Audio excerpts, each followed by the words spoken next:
राधे राधे दोस्तों, स्वागत है आप सभी का राधा रानी के छोटी सी यूट्यूब चैनल पर। आज हम बात करने जा रहे हैं दोस्तों श्री कृष्ण जन्माष्टमी की। भादो महीने की कृष्ण पक्ष की अष्टमी तिथि को श्री कृष्ण जन्माष्टमी बनाई जाती है। रोहिणी नक्षत्र में रात 12 बजे भगवान श्री कृष्ण का बाल गोपाल रूप में जन्म हुआ था, जो कि साक्षात विष्णु भगवान का रूप है।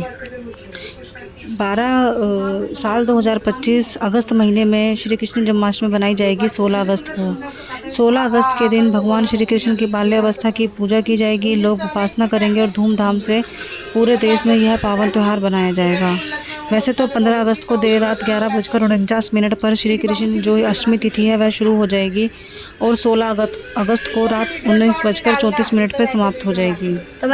जो रहेगी पूजा की विधि वह रहेगी 16 अगस्त को रात 12:04 से 12:47 तक, जो कि कुल अवधि रहेगी 43 मिनट कुछ सेकंड की। रोहिणी नक्षत्र हमारा 17 अगस्त को सुबह 4 बजे से 38 मिनट शुरू हो जाएगा और 18 तारीख को 3:37 पर समाप्त हो जाएगा। दोस्तों, पूजा की जो शुरुआत की जाएगी वह की जाएगी सूर्योदय में पूर्व स्नान कर साफ सुथरे कपड़े पहनकर अपने घर की साफ सफाई करके भगवान कृष्ण की प्रतिमा चित्र, विष्णु भगवान की प्रतिमा चित्र लगाकर गंगा जल दूध से उनका अभिषेक कराएं। नए वस्त्र उनको पहनाएं, फूल फल मिठाइयाँ आप उनको लगाएं भोग में। साथ ही साथ विशेष रूप से इस दिन रात को 12 बजे तक कृष्ण जन्म के लिए उनकी जो है रात को 12 बजे भी कृष्ण जन्म के समय उनकी पूजा की जाती है।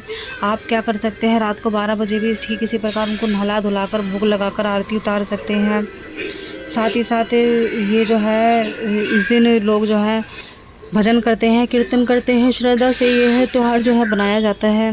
भगवान की स्तुति करी जाती है। इस व्रत के दिन भर जो है अनाज से परहेज करना होता है, फल फ्रूल का ही पालन करना होता है, मिठाई खानी होती है। रात को भी ठीक उसी प्रकार फल और फूल से जो है रात को 12 बजे आप भगवान कृष्ण के जन्म उत्सव के समय चंद्र भगवान को जल देकर चंद्र भगवान को थोड़ी सी मीठे का भोग लगाकर अपना व्रत खोल सकते हो। इस दिन लोग जैसे कुछ मीठा खा लेते हैं, मीठा खाने के बाद अपना व्रत खोल लेते हैं, दूध पी लेते हैं, फल खा लेते हैं।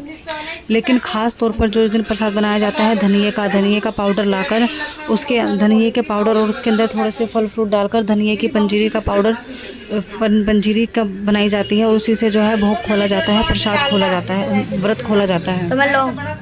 और इन्हीं चीज़ों का भगवान कृष्ण को भी भोग लगाया जाता है। तो दोस्तों, आप सभी को पता है कोई भी व्रत जो है वो पूजा पाठ और बिना कथा के अधूरा होता है।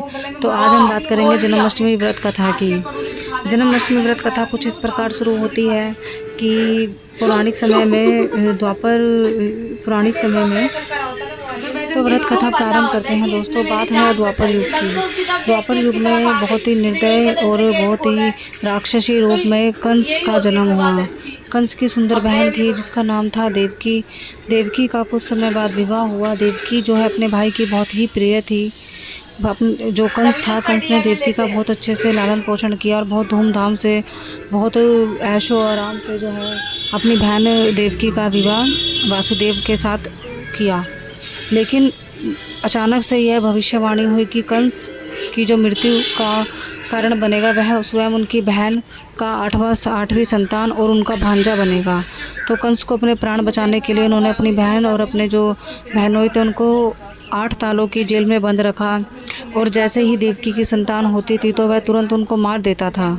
तो देवकी की देखते ही देखते 1 संतान, 2 संतान, 4 संतान, 5, 7 संतानों का वध कंस ने अपने हाथों से अपनी बहन और अपने बहनोई की आंखों के सामने कर दिया। लेकिन जिस समय 8वीं संतान हुई तो वह तो स्वयं भगवान विष्णु का रूप था, श्री कृष्ण जी। तो उनका तो जो भविष्यवाणी होनी थी वह तो सच ही होनी थी, उनका तो वध होना निश्चित ही नहीं था। तो उस दिन कुछ ऐसा हुआ कि सभी द्वारपाल वाले गहरी नींद में सो गए। बिजलियां कड़कने लगी, बारिश आने लगी, सारे गांव में, सारे शहर में घोर अंधेरा छा गया और सारे ताले अपने आप खुल गए। भगवान वासुदेव जी जो हैं भगवान श्री कृष्ण को सर पर टोकरी में लेकर जमुना नदी पार कर नंद गांव में, गोकुल गांव में नंद माता और पिता के पास छोड़कर आ गए और अपनी 8वीं जो उनकी संतान हुई उनकी पुत्री को लाकर कंस के हाथ में दे दिया। कंस ने 8वीं संतान को मारकर वह इस भ्रम में जीने लगा कि अब मेरी बहन की 8वीं संतान को मैंने मार दिया है, अब मेरा कोई वध नहीं कर पाएगा और अब मैं अमर हो जाऊंगा। वह इस बात से बहुत ही खुश होता था, लेकिन उसे पता नहीं था कि धीरे धीरे कहीं ना कहीं उसने अपने काल को जन्म दे दिया है। और उसका काल कहीं ना कहीं बाल रूप से एक यौन अवस्था में आ रहा है। तो जो भगवान श्री कृष्ण थे, विष्णु भगवान का रूप, वह धीरे धीरे गोकुल में, मथुरा में, वृंदावन में अपनी अनेक प्रकार की, नाना प्रकार की लीलाओं से लोगों का मन लुभाने लगे। और धीरे धीरे देखते ही देखते भगवान श्री कृष्ण ने कंस का, जब पूरे शहर में, पूरे नगर में कंस का जो है अपहरण बढ़ता गया, कंस का जो दुर्चार था, लोगों के ऊपर अत्याचार बढ़ता ही गया, तो भगवान श्री कृष्ण ने जो है कंस का वध कर कर अपनी जो भविष्यवाणी थी वह सत्य साबित करी और लोगों को द्वापर युग से मुक्ति कराई। तो ये थी भगवान श्री कृष्ण की छोटी सी जन्म लीला। भगवान श्री कृष्ण का जो जन्म था वह भादो महीने की अष्टमी नक्षत्र 12 बजे रात को हुआ था। रोहिणी नक्षत्र रात 12 बजे हुआ था।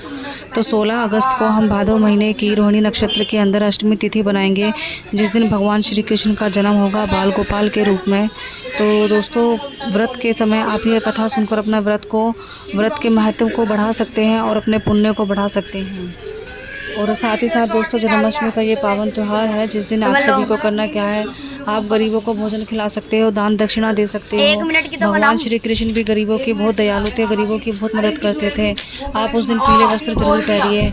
एक छोटा सा उपाय है, जिनके भी घर में बाल गोपाल भगवान छोटे से रूप में है, या जिनके घर में नहीं है, उनको लगता है कि हमारे किसी रिश्तेदार के या किसी अड़ोस पड़ोस के घर में है, तो आप लोग उनको क्या कीजिए, जरूर पीले वस्त्र जरूर पहनाइए। जन्माष्टमी के दिन पीले वस्त्र पहनाइए। साथ ही साथ उनको जो है बहुत सारे खिलौने दीजिए। आप ये खुशियाँ उस प्रकार, जिनके भी घर में बाल गोपाल होते हैं, वह अपना भाव भगवान के प्रति उस प्रकार रखें जिस प्रकार के घर में बालक होता है। जैसे आप बालक के लिए सारी चीज़ें लेकर आते हैं, वैसे ही आप भगवान श्री कृष्ण के लिए सारी चीज़ें लेकर आइए। आप मेरी वीडियो में देख रहे हो, ये हमारे घर के छोटे से बाल गोपाल हैं। वैसे तो ये एक छोटे हैं, एक बड़े हैं, आप वीडियो में देख ही रहे हैं। हम अपने बाल गोपाल को, जो मेरी चाचा की लड़की छोटी बहन है, वह बहुत सजा कर रखती है। साथ ही साथ देखिए, हमने अपने बाल गोपाल के गले में वैजंती की माला डाली हुई है, उनका पूरा श्रृंगार किया हुआ है, उनको अति सुंदर रूप दिया हुआ है। उनकी ये जो सुंदरता है, जब वो तैयार हो जाते हैं तो ऐसे हो जाते हैं कि बस नज़रें ही नहीं हटती हैं। आपके घर में भी अगर वैजंती की माला का पौधा है तो ठीक है, नहीं है तो आप, इस सावन का महीना जा चुका है, भादों के महीने में वैजंती माला का पौधा लगवा सकते हैं अपने घर में। वैजंती माला की जो ये माला होती है, भगवान श्री कृष्ण द्वापर युग में अपने गले में डालते थे, क्योंकि यह जो मोती है, ये एक प्राकृतिक मोती है, यह पौधे के अंदर उगते हैं, यह कोई मानव निर्मित मोती नहीं है। और भगवान कृष्ण को वैजंती माला, तुलसी दल अति प्रिय होता है। जन्माष्टमी के दिन आप भगवान श्री कृष्ण को जो भी भोग लगाते हैं, आप उसके अंदर तुलसी दल जरूर डालिए, चाहे वो प्रसाद है, चाहे दूध है, चाहे मिठाई है। भगवान श्री कृष्ण का बिना तुलसी दल के जो कोई भी खाना है, सब अधूरा ही होता है। और चूँकि भगवान श्री कृष्ण जो है भगवान विष्णु का ही रूप है, और विष्णु भगवान की जो अर्धांगिनी है लक्ष्मी माता, वो तुलसी में ही, तुलसी के रूप में ही समर्पित है, तो इसलिए तुलसी की भी आपको पूजा भगवान श्री कृष्ण की तरह ही विधि पूर्वक करनी चाहिए। तो दोस्तों, ये थी मेरी छोटी सी जानकारी श्री जन्माष्टमी को लेकर, श्री कृष्ण जन्म को लेकर। अगर आपको मेरी वीडियो अच्छी लगे तो मेरे चैनल को सब्सक्राइब कीजिएगा, वीडियो को लाइक कीजिएगा, शेयर कीजिएगा। और आगे अगर आपको तीज त्योहारों की किसी भी प्रकार की जानकारी या कोई कथा अगर आपको अपने हिसाब से सुननी हो तो आप मुझे कमेंट भी कर सकते हैं। अब मिलते हैं अगली वीडियो में। राधे राधे।